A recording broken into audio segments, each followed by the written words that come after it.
Ooh, we got another big weekend of college football as we come closer to the end of the season. So let's talk about some of the biggest matchups with CBS Sports college football analyst and the czar of the playbook, my man Emory Hunt.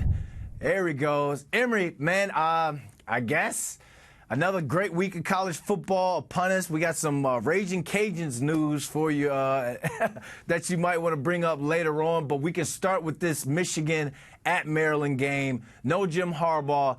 Do the Terps knock off the Wolverines? I don't think so, V. London, man. When you think about what Maryland does well, we know they can put the ball in the end zone, but the problem is they're facing one of the better defenses in college football. And Talia Tagovailoa does a fantastic job of operating the offense, but he also puts the ball in the opposing defense's hands. I like Michigan's defense here. I think they will slowly choke out the Maryland Terps. Sharon Moore better not cry again in the post-game interview like last time. I'm sitting here like, bro, like stop the crying, man. Stop add curse words and crying. But congratulations to him. We got to talk about Rutgers, man. They're one of the local schools. Rutgers at number 12, Penn State. I thought this was going to be the year of James Franklin. They got demolished by the Wolverines. Do Rutgers get win number 7 on Saturday? You know, this is a true toss-up game in my opinion. Ooh. Although both defenses are really good, really excellent, can we truly trust Penn State offensively? But it seems like these are the type of games where they're willing to open up the offense and allow Drew Adler to throw the football down the field and attack the vertical spots of the defense. I do feel like Penn State will get the job done, but this one will be a lot closer than people think. Yeah, I was questioning some of the offensive play calling with Penn State last week against Michigan Wolverines. I think this is a game Rutgers can win. I think this would be huge for that program if they can get that 7th win, especially going and playing Maryland next week. Obviously, we got to talk about them dogs, man. Number 1, Georgia at number 18, Tennessee. A lot of people like the Vols. Who do you like in this one?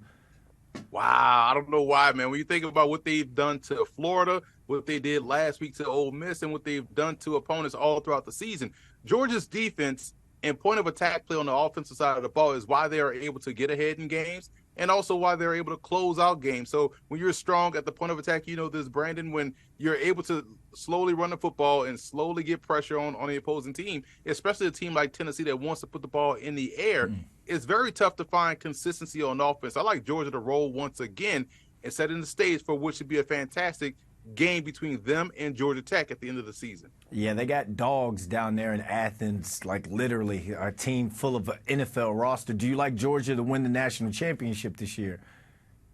Again. I don't. I do not. No. I think this will be a year where we see maybe a team in the Pac-12, maybe Washington, maybe Oregon, whoever gets in. You look at a Michigan. I think Michigan is sort of comparable to Georgia. You don't expect Michigan to stub their toe on a TCU like they did last year and made everybody have to watch that Georgia-TCU massacre. So I don't think Georgia is as great as it was last year, but, man, they definitely should be in the last spot in terms of the championship game. Well, you mentioned Washington and Oregon. I can't believe we're about to talk Pac-12. I don't remember talking Pac-12 since my entire time watching or covering college football, but Michael Penix is that guy, man. Number 5, Washington at number 11, Oregon State.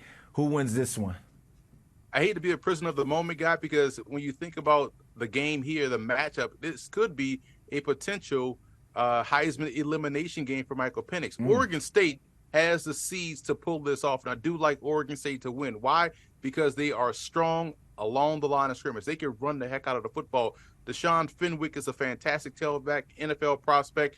And with the depth they have in the backfield, along with the ability to slowly choke out an opponent, or take the air out of the football and shrink a ball game, you won't get a lot of possessions. And Washington's defense is not that good. So I see this one being a very tight game, close game, low scoring, one that the Beavers will win and shake up the entire playoff field.